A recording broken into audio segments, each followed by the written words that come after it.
그 생명이 어디에 담겨 있다? 예수님에게 있다. 아멘. 그 생명을 전하라는 게 기름 부으심이라고요. 예수 그리스도를 전하지 않고서는 견딜 수가 없는 거예요. 기름 부음은 그런 거예요. 여러분, 올바른 기독교 신앙생활이라는 것은 성령 안에서 생명의 삶을 누리는 것이다 라고 볼 수 있습니다. 저는 정말 기독교적인 신앙을 갖기를 원하는 사람들이 모두 성공적인 신앙생활을 했으면 좋겠습니다. 신천지라든지 여러 이단들이 너무 많아요. 우리 아파트에도 많은 이단들이 와서 전단지를 꽂고 광고를 하는데, 정말 성도들이 온전하고 건강하고 올바른 신앙을 갖는다는 게 참 쉬운 것만은 아니구나, 이런 생각이 듭니다. 그런 의미에서 정말 이 진정한 신앙의 길을 가기를 원하는 사람들은 성령으로 기름 부음 받아야 된다. 아멘. 성령으로 기름 부음 받자. 저는 그런 말을 해주고 싶습니다. 여러분, 마지막 지금 시대를 지나가고 있어요. 그래서 정말 기독교적 신앙을 갖길 원하는 사람들은 지금 삐딱하게 옆으로 갈 시간이 없어요. 정말 성공적인 신앙생활을 해야겠다. 그래서 정말 하나님이 함께 하시는 놀라운 생명의 삶을 충만하게 누리시기를 진심으로 간절히 바랍니다. 여러분, 그러면 기독교에서 정말 중요한 게 뭘까요? 우리가 반드시 알아야 되고 꼭 가져야 할 기독교적 신앙의 핵심, 그게 뭘까요? 성경은 뭐가 중요하다고 얘기하고 있을까요? 그것은 바로 성령의 기름 부으심이다. 여러분, 이렇게 말을 해도 지나침이 없습니다. 구약 성경이라고 하는 것은 예수님이 말했듯이 그리스도가 핵심이에요. 기독교의 중심에는 성령의 기름 부으심이 있다. 여러분, 첫 번째로 구약 성경의 핵심은 그리스도입니다. 이건 예수님이 말씀하셨어요. 여러분, 구약 성경 전체적으로 보면 그리스도가 중심이에요. 그리스도는 뭘까요? 기름 부음 받으신 분이다 라는 뜻이에요. 기름 부음 받았다는 건 뭐예요? 왕이며 통치자이며 심판자 그리고 제사장, 그가 왕이시다. 그런데 그가 누구냐 하는 거예요. 그가 누구냐. 구약에서부터 신약까지 통칭해서 주제는 누가 그리스도인가, 이것이 굉장히 중요한 핵심이에요. 좀 심하게 얘기하면 성경은 기름 부으심이라고 하는 게 뭔지를 알게 하기 위해 기록했다라고도 말할 수 있어요. 그만큼 기독교인에게 있어서 기름 부으심은 기본이고 또 중요한 진리다. 어떻게 보면 사람들은 좀 의아할 수 있을 거예요.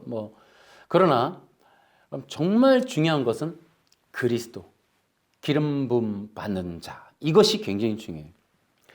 여러분, 이 내용이 기름 부음에 대해서 상당히 잘 나와 있는 게 사도행전 15장이에요. 이 사도행전 15장의 내용은 뭐냐면, 이제 예루살렘에서 성령의 세례를 갖고 논쟁이 벌어져요. 논쟁의 주제는 누가 성령의 세례를 받을 것인가에 관한 거예요. 근데 7절에 보면 많은 토론이 있은 후에 베드로가 벌떡 일어나서 그래요. 아니, 나도 우리 유태인들에 대해서 충분히 알고 있는데 어느 날 하나님이 나에게 이방인에 가서 복음을 전하 그랬다. 그랬더니 복음을 전했더니 믿더라. 근데 더 놀라운 사실이 벌어졌다. 내가 복음을 전했는데 이방인이 성령의 세례를 받더라. 나 깜짝 놀랐다. 그 얘기하고 있어요. 그러니까 이게 사도행전 15장에서 핵심적인 사건의 내용이 뭐냐면 이방인도 성령 세례를 받을 수 있는가에 관한 거예요. 베드로하고 예루살렘에서 이 논쟁이 왜 있냐면 성령의 세례는 누구만 받는다? 유태인만 받는다. 근데 이방인도 받더라. 깜짝 놀랐다. 아니, 이방인도 성령의 세례를 받는다. 이 얘기를 하고 있는 거예요. 그러니까 성령 세례를 누가 받을 수 있을 것이냐 하는 문제예요. 이것이 거기 토론의 중심 주제였어요. 근데 재미난 내용이 거기 나와요. 9절에 이렇게 표현해요. 사도 베드로의 표현이, 하나님께서는 우리와 이방인들을 차별하지 않으셨습니다. 하나님께서는 그들의 믿음을 보시고 그들의 마음을 깨끗하게 하셨습니다. 여러분, 이게 뭐예요? 성령 세례에 대한 표현이에요. 성령 세례가 뭐라고요? 마음을 깨끗하게 하시는 것. 성령 세례가 뭐라고요? 마음의 죄를 깨끗하게 씻어주는 걸 말해요. 그러니까 이 베드로가 목격하는 거 뭐예요? 성령의 세례가 임하는데, 성령의 세례는 마음이 씻겨지는 걸 의미하는 거였어요. 그러니까 물 세례는 사람의 몸과 손을 깨끗이 씻는 거지만, 성령의 세례는 사람의 마음을 씻는 것이다 라고 하는 거예요. 그러니까 유대인들이 그렇게 기다리던, 유대인들이 바라는 성령이라고 하는 것은 이 마음의 할례를 받게 하는 분, 그것을 의미했던 거예요. 이것이 이제 로마서 2장 29절에 나와요. 한번 보시겠습니다. 로마서 2장 29절. 그러므로 겉모습만 유대인인 사람은 진정한 의미에서 유대인이 아닙니다. 그리고 몸에만 행해진 할례는 진정한 의미에서 할례가 아닙니다. 마음으로 유대인인 사람이 진정한 의미에서 유대인입니다. 그리고 율법이 아니라 성령을 따라 마음에 받는 할례가 진정한 의미의 할례입니다. 그런 사람은 사람이 아니라 하나님께로부터 칭찬을 받습니다. 자, 그러니까 성령 세례라고 하는 것이 무엇이냐 하면 로마서 2장에 보면은 이것이 할례 논쟁으로 들어가는 거예요. 그러니까 이 유대인들의 신학에 있어서 관점이 뭐냐면은 마음의 죄를 씻는다는 거, 또 하나는 마음의 이런 더러움을 잘라내는 할례에 대한 부분이에요. 근데 이 사도 바울과 베드로의 개념이 뭐냐면, 사도 바울의 개념은 이 할례라고 하는 종교 관습의 문화에서 의미하는 건, 사실상 할례는 마음의 죄를 잘라내는 것에 대한 상징이었다. 그러니 몸에다가 행했던 할례를 받았다고 유태인이라고 말하지 말아라. 진짜 유태인은 마음의 죄가 할례된 사람이 진짜 유태인이다. 그러니까 이 성령 세례랑 똑같은 개념인 거예요. 그러니까 유태인들에게는 바로 이러한 게 신학적 논쟁이에요. 자, 그 부분이 니고데모로 넘어가면은 예수님의 니고데모 사건 뭐예요? 거듭남이라고 하는 걸로 나아가는 거예요.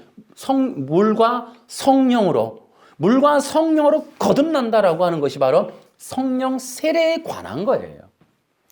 그러니까 이렇게 우리의 관점과는 다르게 이런 히브리적인 관점에서 보면은 그들에게 성령을 받는다는 건 마음의 죄가 씻겨지는 걸 의미했다. 그리고 그것이 뭐라고요? 하나님의 백성의 상징이었어요. 그것이 유태인이며 그것이 진정한 의미에서 하나님의 백성을 의미했다라는 거예요. 그러면 마음의 죄를 잘라낸다는 건 뭐예요? 마음의 죄를 잘라낸다. 이것이 성령의 기름 부으신 것도 관련이 있는 거예요. 아니, 성령으로 세례를 받아서 그 마음에 이 죄가 씻겨진다라는 게 뭘까요? 성령님이 오셔서 하시는 일, 바로 인간의 원죄를 의미하는 거예요. 인간의 원죄는 요한복음에 나왔듯이 우리가 그리스도를 믿지 않는 거예요. 내가 그리스도라고 생각하는 것이 원죄이기 때문에 예수가 그리스도라는 사실을 믿지 않는 거예요. 이것이 바로 히브리적인 복음의 내용이에요. 그러니까 이런 히브리적인 복음의 내용에 대해서 우리가 기억해야 되는 건, 지금 개혁신학이라고 하는 사람들은 뭐라 그래요? 인간의 죄의 문제, 인간의 구원의 문제를 뭐라 그래요? 인간의 구원은 뭐다? 율법에 대한 도덕법을 지키는 것이 구원이라 그래요. 마음의 할례의 부분이 없단 말이에요. 속죄의 부분이 없단 말이에요. 성령의 세례, 마음의 할례, 이 부분이 전부 왜곡이 됐어요. 다시 말하면 유대주의자들이 주장하는 게 뭐예요? 나 유태인이야. 우리 엄마 아빠 유태인이야. 그리고 나 몸에 할례 받았어. 나 이 정도면 할례파. 나 충분히 하나님의 백성이라고 말해도 나는 부족함이 없어. 이렇게 주장하는 게 바리새파 유대인들이었고, 사도 바울과 예수님은 이런 자들을 비판했단 말이에요. 근데 개혁신학이라고 하는 이 옷을 입고 뭐해요? 율법주의자들의 주장을 반복하고 있는 거예요. 도덕법을 지키면 된다. 아담의 죄는 도덕법을 어긴 것이다. 예수님을 믿어야 되는 이유는 예수님이 우리 대신 도덕법을 지키셨다. 예수님이 도덕법으로 의를 얻으셨다. 그러니 우리가 예수님을 믿으면 예수님이 얻은 의를 우리가 나눠 가질 수 있다. 예수님이 율법으로 의를 얻으셨다. 지금 이게 개혁신학이 말하는 거예요. 히브리적인 사상과는 완전히 다른 거예요. 개혁신학의 문제는 성령의 기름 부으심이라고 하는 측면에서 살펴보면 크게 차이가 나고 거기에서 그들의 실체를 더 밝게 할 수 있다. 여러분, 성령이 어떻게 부어져요? 여러분, 성령 어떻게 받아요? 믿음으로 받죠. 그 내용이 이제 어디에 나오냐면 에베소서에 나와요. 자, 봅시다. 에베소서 1장. 여러분이 구원의 기쁜 소식인 진리의 말씀을 듣고 믿었을 때 하나님께서는 그 표시로 우리에게 약속하신 성령을 보내주셨습니다. 성령이 우리와 함께 하실 때 우리는 하나님께서 약속하신 모든 것을 받을 것입니다. 성령은 하나님께 구속함을 받은 모든 자들에게 큰 자유를 주셔서 하나님께 찬양을 돌리게 하실 것입니다. 아멘. 여러분, 성령 어떻게 받아요? 복음을 듣고 믿었을 때에 구원의 보증으로 성령이 임하시는 거예요. 여러분, 구원이라고 하는 것은 사람이 도덕적인 윤리적인 문제를 못한 것에 관한 것이 아니에요. 인간의 근원적인 원죄에 관한 거예요. 인간의 행동, 행위, 율법을 지키지 못한 행동, 행위, 이것이 문제가 아니에요. 그럼 구원도 뭐예요? 율법을 잘 지키면 구원받는다? 그런 개념이 아니란 말이에요. 여러분, 지난번에 우리가 계속해서 능동순종에 대해서 변증하면서 여러분, 반드시 제가 강조했던 게 뭐냐면 율법으로는 의를 얻지 못한다. 율법은 의를 줄 수 있는 능력도 없고 구원을 줄 수도 없고 생명에 관해서도 능력이 전혀 없다. 이게 성경의 일관된 주장이에요. 율법으로는 의를 얻지 못한다는 거예요. 그런데 예수님이 율법 지켜서 의를 얻으셨다고, 이것만으로도 우리 능동순종을 절대로 받아들일 수 없다. 이 능동순종을 기반으로 만들어서 지금 퍼뜨리고 있는 리딩 지저스도 우린 거부해야 된다. 명백하게 리딩 지저스는 왜곡이다. 그리스도 중심적 성경 읽기지만 그리스도가 아니라 순종, 계속해서 순종으로 구원 얻는 것을 주장하고 있다. 그들이 그리스도를 주장하는 이유는 한 가지. 뭐 때문이다? 예수님이 율법을 지켜서 의를 얻으신 유일한 분이기 때문에 그들은 그리스도를 증언하고 있을 뿐이다 라는 거죠.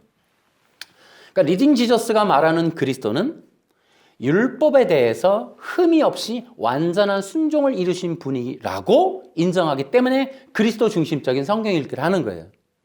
그래서 리딩 지저스를 보면은 윤리적인 도덕적인 어떤 지킴, 순종, 그리고 이스라엘 백성들이 이방 민족에게 점령당한 이유는 율법을 지키지 않아서, 율법에 순종하지 않아서, 지금 이런 얘기죠. 그것이 맞는 듯하나 그들이 말하고 싶어하는 내용을 뒤에서 나중에 보면 굉장히 무서운 얘기가 들어있다. 그럼 우리 교회에다 얘기하겠죠. 우리가 그러면 멸망하지 않고 해를 받지 않으려면 율법에 순종해야 된다. 그 율법은 뭐예요? 도덕법, 사회법, 의식법이 있는데 의식법과 사회법은 폐지됐고 도덕법이 남아있다.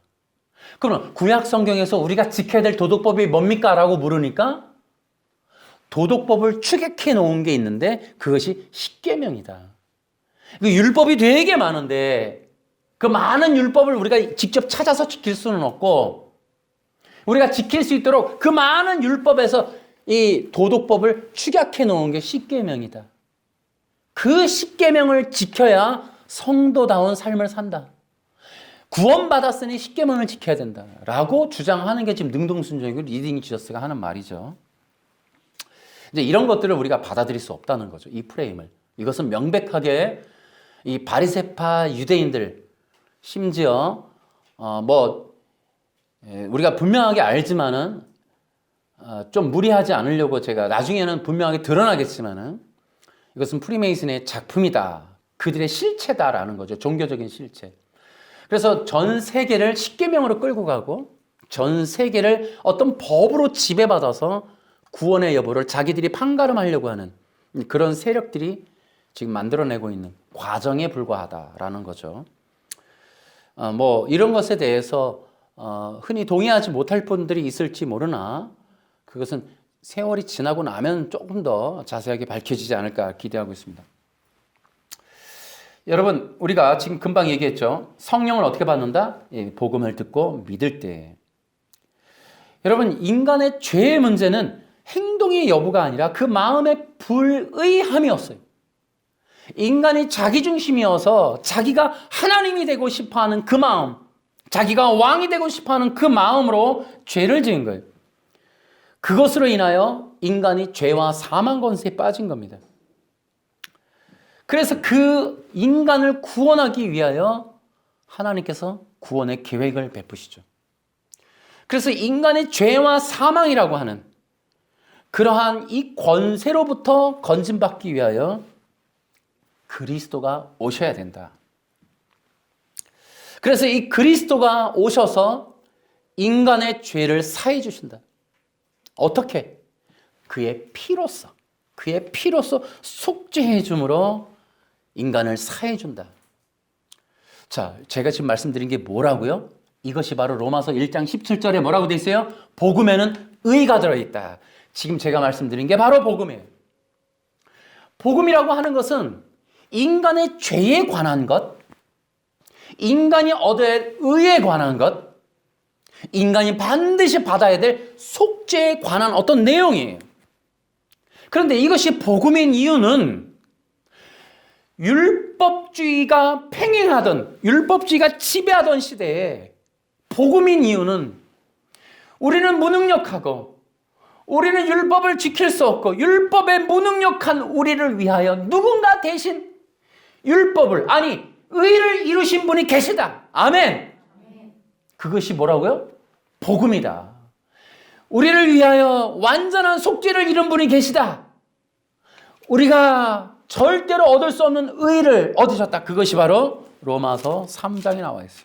그러므로 율법을 지키는 것으로 하나님 앞에서 의롭다고 인정받을 사람은 아무도 없습니다. 왜냐하면 율법은 우리가 죄인이라는 사실을 알게 해주기 때문입니다. 여기서부터 중요하죠. 그러나 이제는 율법 없이도 하나님께로부터 오는 의가 나타났습니다. 이것은 율법과 예언자들도 증언하는 것입니다.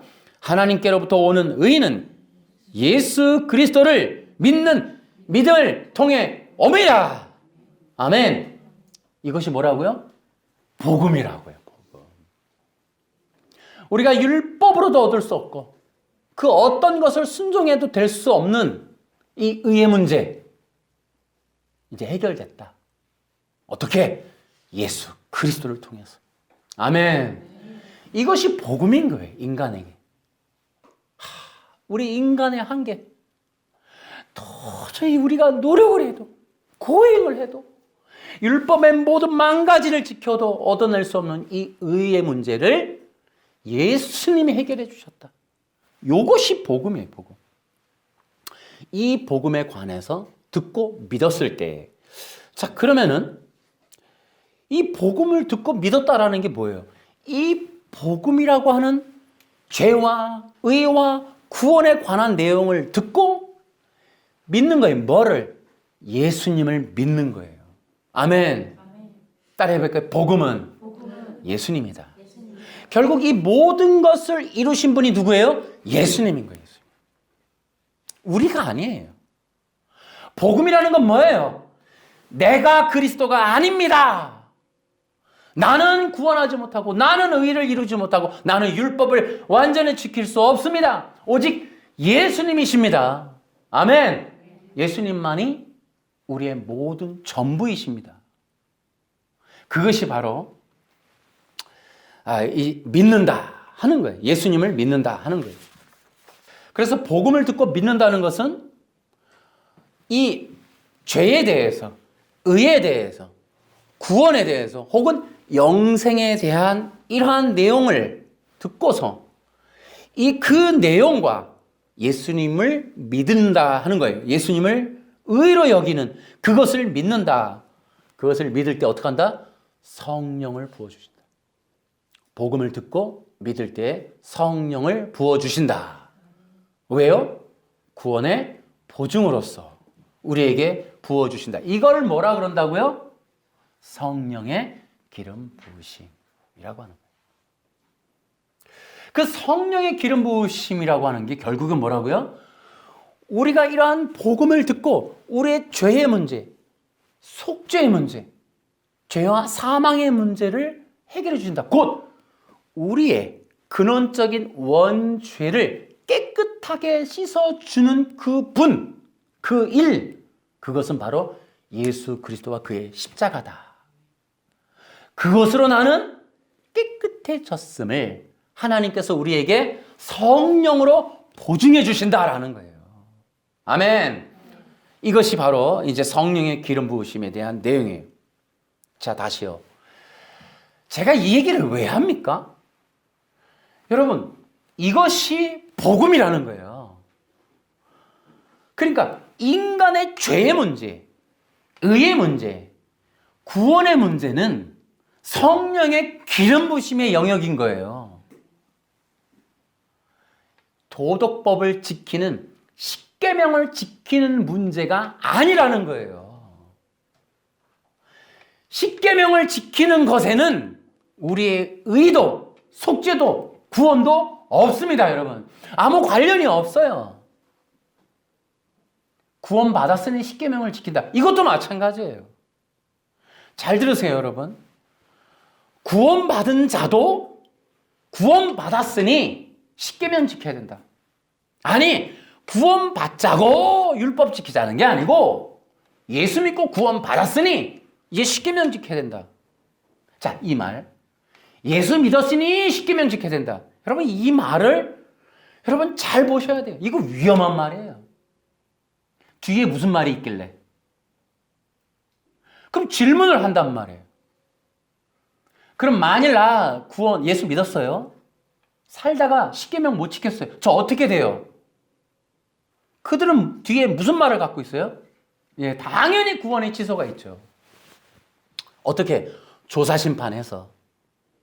그럼 최종 구원은 반드시 결과적으로 뭐가 나와요? 윤리도덕으로 최종 구원이 결정되는 거예요.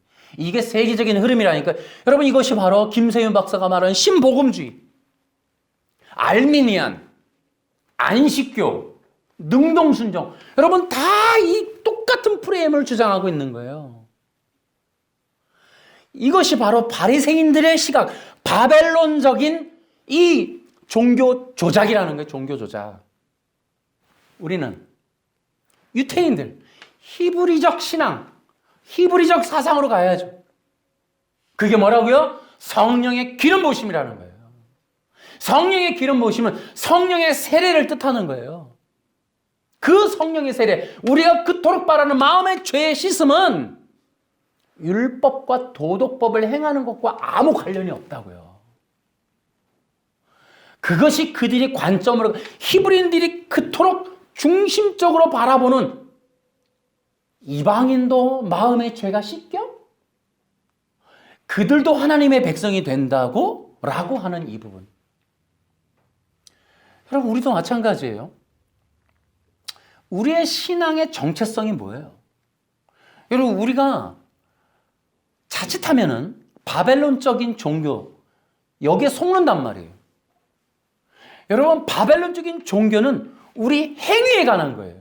우리가 어떻게 했느냐, 교회 갔느냐, 11조를 했느냐, 이런 문제에 관한 거예요. 히브리적인 사상은 그리스도, 우리 그리스도의 역사인 거예요. 그리스도의 구원의 문제, 그리스도의 복음에 관한 문제라고요. 아멘. 이제 그 부분에 대해서 이제 우리가 앞으로 행위 언약도 깨야 되고, 이제 우리가 그토록 이제 이 만들어서 전해야 될 얘기가 종주권 언약이에요. 고대 히브리 사상, 고대 성경의 근본적인 신학적인 중심을 구축하고 있는 이러한 이 고대 근동의 종교문화 사상. 이것들을 알아야만 우리가 이 차이점을 더 명백하게 알 수가 있어요.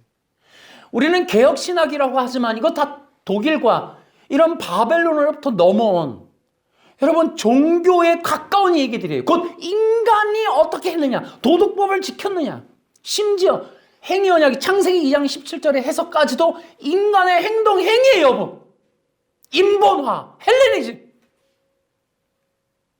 기독교는 그렇지 않아요. 기독교는 구원과 의와 생명에 관해서, 죄에 대해서 우리가 아무것도 할 수 없는 무능력한 상태일 때 우리 하나님께서 일방적으로 부어주신 하나님의 놀라운 생명에 관한 것이 기독교라는 거예요. 이게 그것이 히브리 사상이라고. 아멘. 자, 그러면 제가 좀 더 자세하게 설명 한번 드려볼게요. 성령의 기름 부으심이 뜻하는 바가 뭔가에 대해서 좀 말씀을 드려볼게요. 이걸 잘 들어보세요. 이것이 이제 히브리적인 관점에서 우리가 이해해야 될 부분들이에요. 그러니까 우린 성령의 기름 부으심 그러면 그동안 뭐 했어요, 여러분? 어떤 목사님이 산에 가서 소나무 뿌리를 뽑았다. 그 능력 받았다. 그러니까 무슨 능력을 받아야 된다라는 것으로 생각을 했어요. 능력 왜 받으려고 했을까요?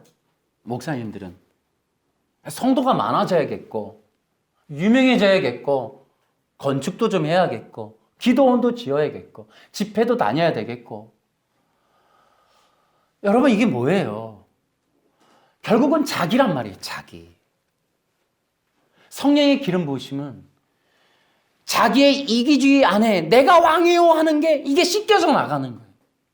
성령의 기름 부으심이라는 게 뭐예요? 나는 아무것도 아닙니다.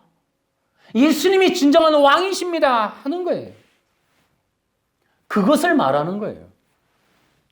근데 우리가 이제 이런 부분이, 자, 금방 말했듯이 우리가 성령, 능력 얼마나 오해됐어요. 자기 중심으로 세속화한, 헬레니즘화한, 서구 신학화한 어떤 산업적인, 사업적인 어떤 경제적인 면에서의 이득과 결과물을 도출해내는 그런 도구로서 성령의 은사나 성령의 능력을 말하지 않았냐는 거죠. 히브리적인 관점은. 여러분 성령을 받아야 예수님이 주님이십니다를 말할 수 있는 유일한 방법이니까.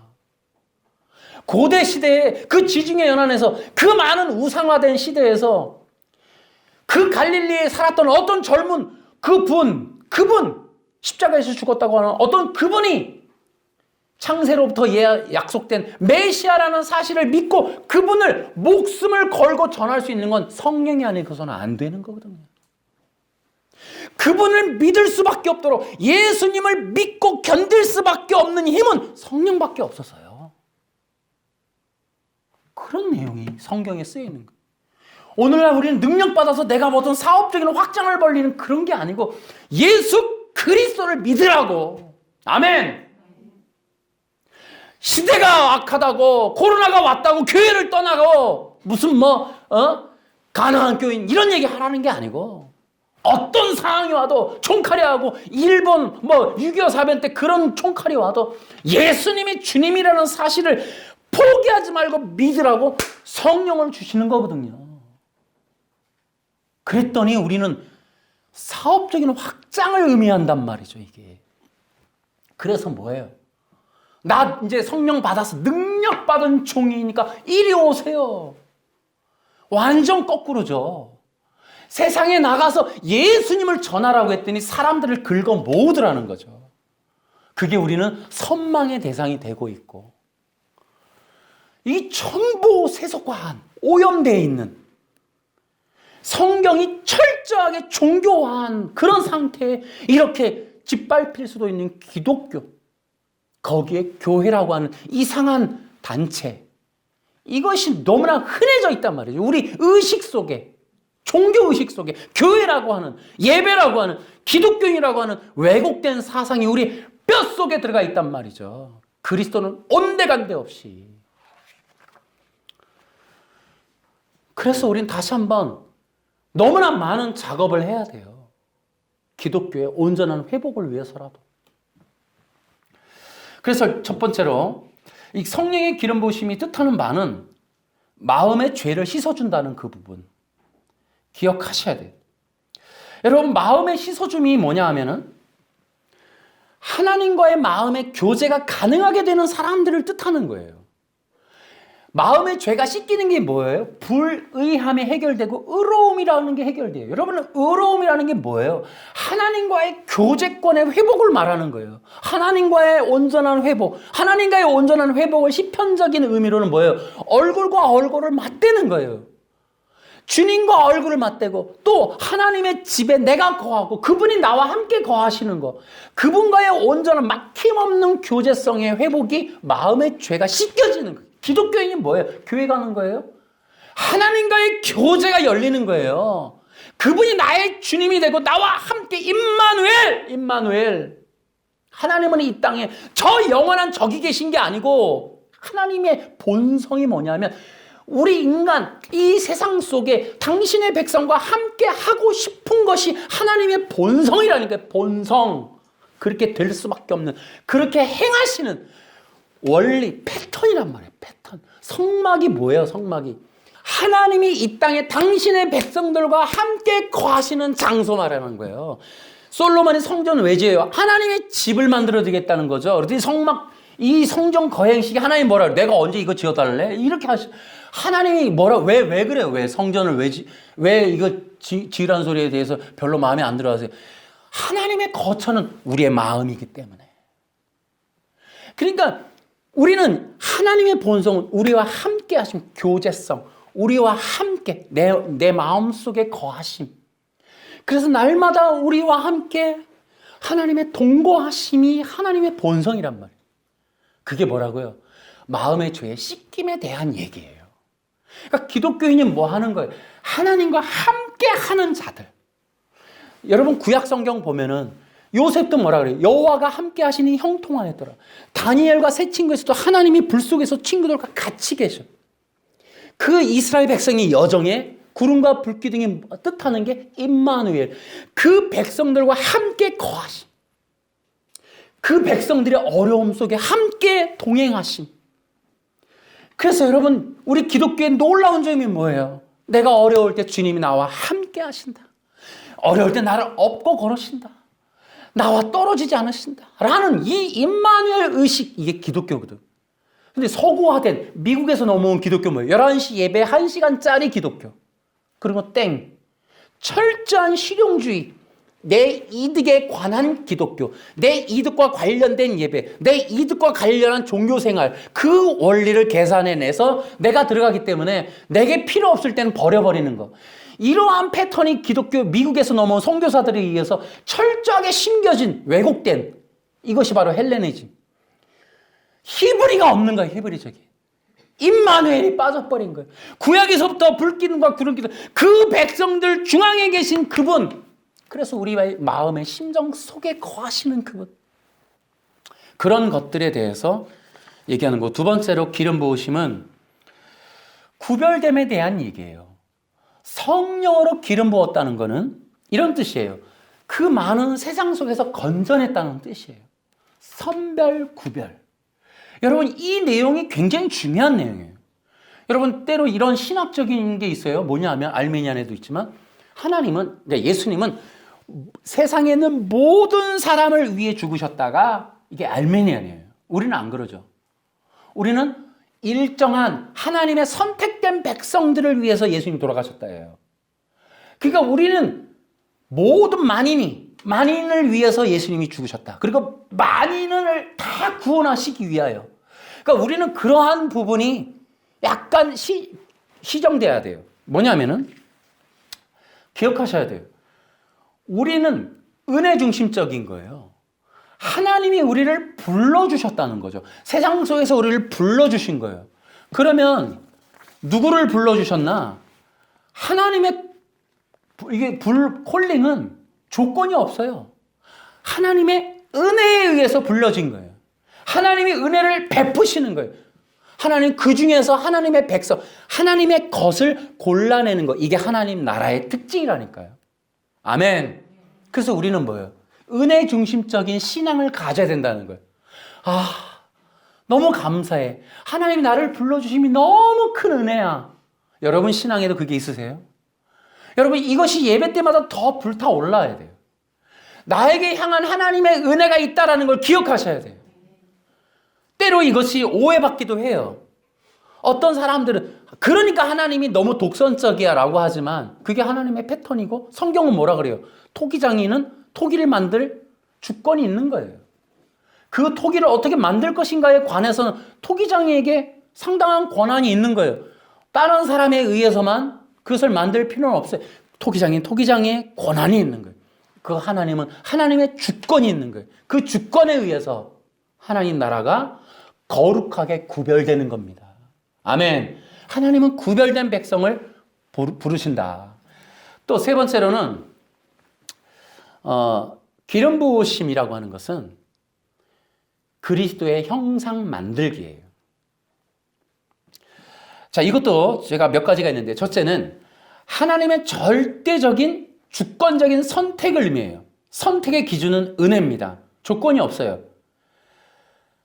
이제 성경에서 근데 이제 조건이 하나가 살짝 보여요. 성경에 보면 마음에 합한 자라는 내용이 나와요. 다윗한테도 얘기하지만 뭔가 그 이세의 아들 중에서 이게 아무거나 뽑는 것 같은데 아무거나 안 뽑아요. 이게 뭐 조건이 없다 하면서 약간 조건이 있어 보여요.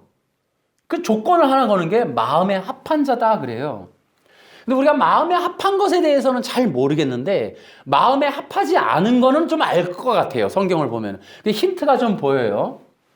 그러니까 성경에서 하나님 마음에 합하지 않은 사람은 두 부류로 나타납니다. 첫째는 간교한 자.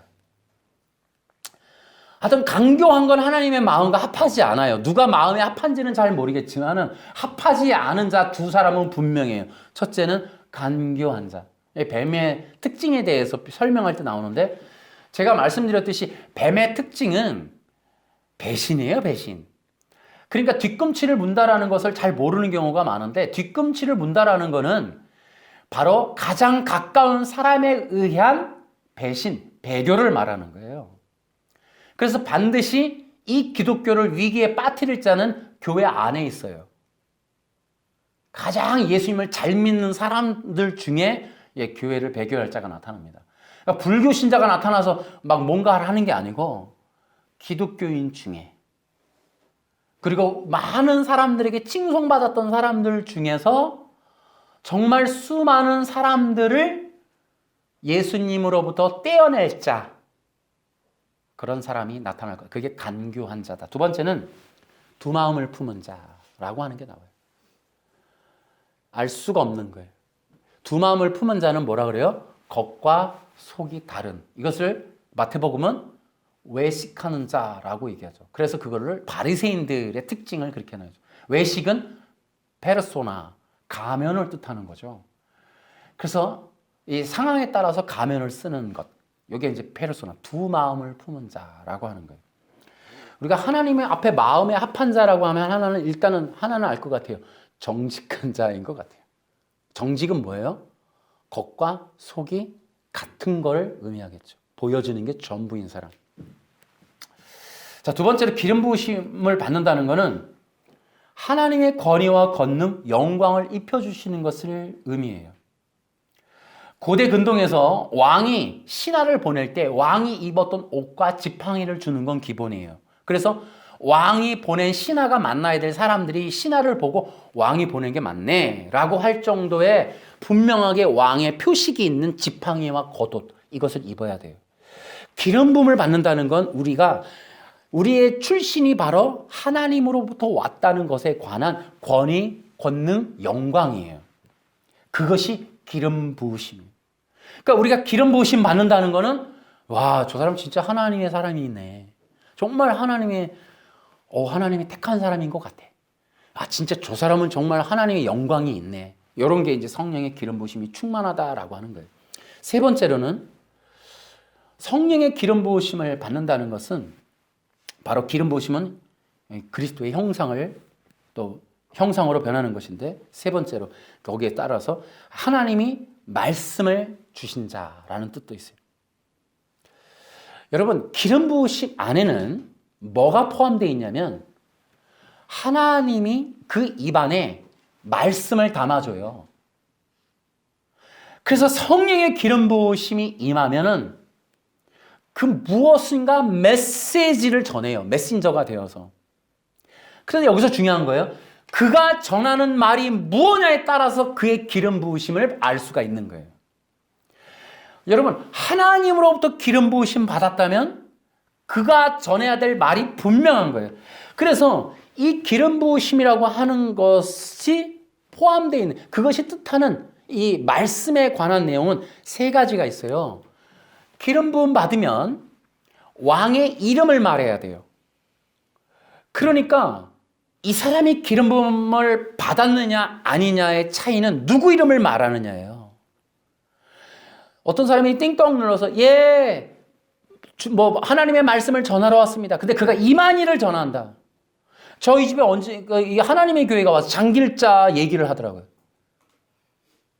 장길자를 전하라고 성령이 동원되시진 않았겠죠. 누구 이름을 말하냐는 거예요, 그게. 여러분, 앤드류강 누구 이름을 말해요? 화잇을 얘기한다고요, 화잇을. 박진아, 김대성 다 마찬가지. 화잇 얘기해요, 화잇. 그게 성령의 기름 부으심이냐는 거예요. 우리는 뭐예요? 우리는 죽었다 깨나도 예수님인 거예요. 아멘. 우리의 보내신 이유는 예수가 그리스도라는 걸 전하라는 거예요. 변치 않는 거예요. 기름 부으심을 알 수 있는 건 그 사람이 누구의 이름을 말하느냐는 거예요. 누구의 이름, 그리고 그의 성품, 왕의 성품을 말해요. 왕의 성품은 대속이란 말이에요. 대속. 자신이 죽어서 남을 희생하는 그것이 그분의 성품이에요. 사랑이라는 게 있어요. 아가페. 자신의 생명으로 남을 살리는 거. 그 대속이 하나님의 성품이라고요. 성품. 율법 지켜, 도덕법을 행해, 윤리를 지켜, 그러면 내가 너 받아줄게. 이런 하나님의 속성은 없어요. 속으시면 안 된다고요. 세 번째로 왕의 생명에 관해서 전해야 돼요. 왕의 생명이 있음을 전하는 거예요. 왕에게는 생명에 관한 주권이. 뭐라 그래요? 성경은 요한일서에 그 생명이 어디에 담겨 있다? 예수님에게 있다. 아멘. 하나님의 생명이 어디에 있습니까? 예수님에게 있는 거예요. 그 생명을 전하라는 게 기름 부으심이라고요. 도덕법을 지켜라. 건축원금 내라. 11조 내. 이런 얘기가 아니라고요. 하나님의 생명이 어디에 있느냐 그 얘기하라고 전한 거예요. 가서 전하라고 기름 부어준 거예요. 기름을 부어서 생명을 전해다오. 가서 말해다오. 나의 이름이 무엇인지를. 너가 보낸 자가 누군지를 말해라. 네가 말하는 그 이름이 너를 보낸 자의 특징이다. 넌 누구의 이름을 말할 거니? 여러분, 우리가 성공, 비전, 꿈, 여러분 이런 거 분명하게 아셔야 돼요. 입에 받은 말씀이 없어서 그런 말 하는 거예요. 여러분, 다가 아니에요. 다. 우리는 담겨져 있는 말 때문에 성공, 비전 말할 기회가 없어요. 예수 그리스도를 전하지 않고서는 견딜 수가 없는 거예요. 기름 부음은 그런 거예요. 예수님을 전하라는 게 기름 부음이지, 인간을 가서 성공시키라는 게, 꿈을 이뤄주라는 게 그게 기름 부음 아니란 말이에요. 여러분이 입을 벌렸을 때 누구 이름을 말하느냐가 기름 부음을 결정하는 거예요. 보여주는 거예요. 그런 것들이 관점이 됐으면 좋겠단 말이에요. 성도들이. 근데 그런 것들을 알 길이 없잖아요. 우리의 기독교가 워낙 미제 세속화되어 있으니. 독일의 자유주의가 돼갖고 그리스도 없는 기독교, 인간의 어떤 진보적인 행동에 관한 얘기만 하니까 우리가 어떻게 해야 기름 부음의 얘기를 알 수가 있냐고요. 길이 원천적으로 막혀 있는데. 더 있어서 좀 더 얘기해야 돼요. 기름 부음이라고 하는 건 사람들을 왕에게로 이끄는 거예요. 기름 부음을 받았느냐를 보면은 어떤 걸 보냐 하면은 우리 교회 교인의 75만 명이 이런 얘기하면 기름 부음 아니에요. 방언을 하든 예언을 하든 치유를 해도 그건 적어도 하나님이 성경에 나오는 그런 방식의 기름 부음은 아니란 말이에요. 여러분, 사도 바울을 보세요. 사람을 자기에게로 끌지 않아요. 그리스도에게로 가게 하는 거예요. 그리스도를 보게 하는 거예요. 자기에게 사람이 몇만 명이 끌려져 있느냐를 계산하는 게 아니란 말이죠. 그래서 기름 부음이라는 건 뭐냐면 사람들을 그리스도에게로 이끌어주는 거. 기름 부음은 마음의 죄가 씻겨진 거기 때문에 자기가 왕이 된다고 하는 근원적인 원죄가 할례된 거예요. 그러면 뭡니까? 내가 왕이니까 나한테 오세요 그러지 않는다는 거죠. 내가 여러분들을 치유해 줄게요 하는 게 아니라는 거죠. 내가 반석에서 물을 내려 이렇게 안 하는 거예요. 그 다음이 뭐냐면 사람들을 왕에게 경배하도록 하는 거예요. 결국은 사람들을 그리스도에게로 가게 해서 뭐예요? 그리스도가 왕이시니까 그분께 경배하라고 얘기하는 거예요. 왜 경배해야 돼요? 가서 내가 신한데 왕이 보내서 왔는데 여러분이 지금 먹고 입고 사는 거 다 왕이 주셨어요. 여러분이 지난번에 이민족한테 당하려고 그럴 때 군사가 왔죠? 그 군사가 누구예요? 왕이 보낸 군사들이에요. 여러분 기뻐하세요. 왕이 여러분들을 인도해주고 계시고 보호하고 계세요. 여러분은 언제든지 요청하세요. 그 왕이 여러분들을 끝까지 책임지실 겁니다. 여러분들이 필요한 거 있으면 언제든지 요청하세요. 다 주십니다. 우리의 왕은 선하신 분이고 사랑이 많으신 분이에요. 우리의 왕은 그런 분이에요. 그러니까 그분에게 경배하세요. 그분을 찬양하세요. 그분께 감사하세요. 이게 기름 부음이라고요. 아멘. 우리 교회를 높이고 우리 교회 중심적으로 사람들을 딱 완전히 고리를 걸어놓고 교회를 못 벗어나게 교회에다가 온판 인생을 바치도록 만드는 이런 시스템으로 교회 하나를 여러분 생각해 보세요. 저도 가끔씩 서울에 가면 어떤 모임에 가면 그래요. 저는 어느 교인이에요. 어느 교회 소속이에요. 대형교회 출신이 오히려 더 많은 교만함이 있어요. 나는 어느 교회에서 우리 교회 목사님 누구다? 유명하신 분 이름 대면서 어리석은 얘기예요. 어리석은 얘기. 왜 그분의 이름 앞에 그분의 앞에 경배하고 그분의 삶에 추앙을 합니까? 여러분의 왕은 예수님이에요. 아멘. 그 예수님께 영광을 돌리시라고요. 교회는 공동체. 생명 그리스도 안에서 생명으로 연합된 생명의 공동체예요. 공동체는 해야 될 일이 한 가지가 있어요. 예수님이 뭐라고? 서로 사랑하라는 거예요. 아멘. 서로 경배하라고 안 해요. 서로 사랑하라는 거예요. 여러분 저도 늘 얘기하지만 우리는 서로 부족해요. 아니요. 너무나 부족해요. 저와 여러분 모두는 사랑과 감사와 기쁨 플러스 이해와 용서가 필요해요. 우리 모두는 그 외에 우리의 추앙되어지는 우리의 향해야 될 마음 하나는 그리스도이신 예수님께 가야 돼요. 그게 기름 부음이라고요. 그 기름 부음이 충만하게 흐르는 교회의 특징은 예수님이 영광 받는 거예요. 제가 분명하게 이것을 토대로 기름 부음 받은 자의 특징을 말씀을 드릴게요. 어떤 자가 기름 부음 받았냐면 그러니까 이 왕에게 충분하게 감사하는 거예요. 왜냐하면 보세요. 기름 부음 받은 자는 여기서 중요한 거예요. 자, 경배도 예수님께, 인생도 예수님께, 사람도 예수님께, 모든 걸 예수님께 돌리면 여기서 이제 인간의 근원 본성의 밑바닥이 드러나죠. 나는 그럼 뭐예요? 라고 나오죠. 근데 기름 부음이 여기서 판가름 나는 거예요. 사도 바울과 같이 내가 사도라서 돈에 대해서 달라고 할 수 있는 권한이 있지만 난 그 사도권 쓰지 않겠다 라고 얘기해요. 그러니까 이 사도 바울서부터 나타나는 게 마지막 바탕에서 그의 기름 부으심이 또 한 번 나타나요. 모든 사람들이 그리스도를 향하는 거, 그리스도를 만나서 기뻐하는 거, 그리스도를 만나서 구원받는 거, 그것이 기름 부음 받은 자의 기쁨이 되는가 안 되는가가 기름 부음 받은 자의 특징이라고요. 아멘. 다 다른 어떤 세속적인 결과물에 따르는 포인트나 어떤 그런 것들을 받아야 될 것으로 생각하면 부족한 거예요. 초계와 같이 사라지는 거예요.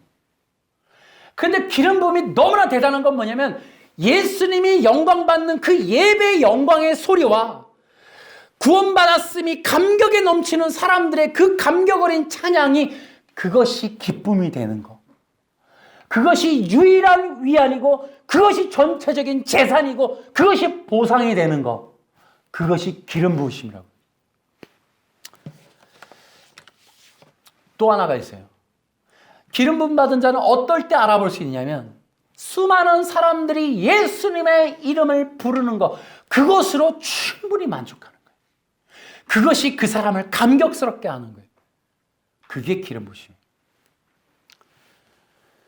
그래서 여러분, 이 기름 부으심은 우리의 정말 이 마지막 시대에 우리가 굉장히 중요한 성도의 삶의 어떤 판가름과 기준점이 돼요. 저는 여기서 또 말씀을 드리고 싶은 거예요. 여러분 모두가 성령의 기름 부으심으로 충만케 되어지길 바랍니다. 그래서 이 기름 부으심으로 여러분들이 주 예수님을 영광스럽게 찬양하시길 바라요. 그것이 또한 여러분에게는 기쁨이 되는 거예요.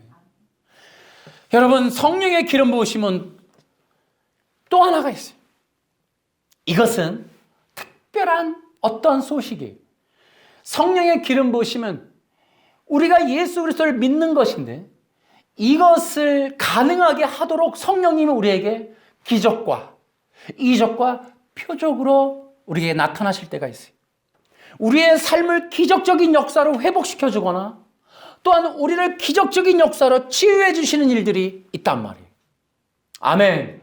여러분, 계시록 12장에 가도 이제 이러한 성도들, 마지막 시대의 성도들은 초자연적인 역사로 인도함 받는 자들임이 기록되어 있어요.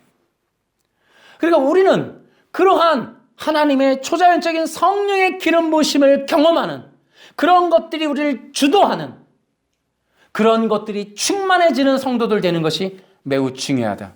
아멘. 그래서 이제 저도 마찬가지예요. 이 영상 사역에 대해서 어떤 분이 써놨어요. 복음을 전하는데 조회수가 뭐 얼마 안 나온다고. 근데 저희 입장은 그렇습니다. 저희는 저희의 조회수가 중요한 게 아니고 한 사람에게라도 올바른 복음. 그래서 우리가 원하는 거는 영상을 통하여 예수 그리스도의 복음만 남는 거예요. 우리가 기억되는 게 아니고. 우리는 초계와 같이 사라지는 거예요. 들으시는 분들이 예수 그리스도를 듣게 되거나 혹은 종교의 영에 관한 정말 종교적인 조작에 관한 것에 대해서 실체를 이해하게 되는 것. 이 두 가지 양방면이에요.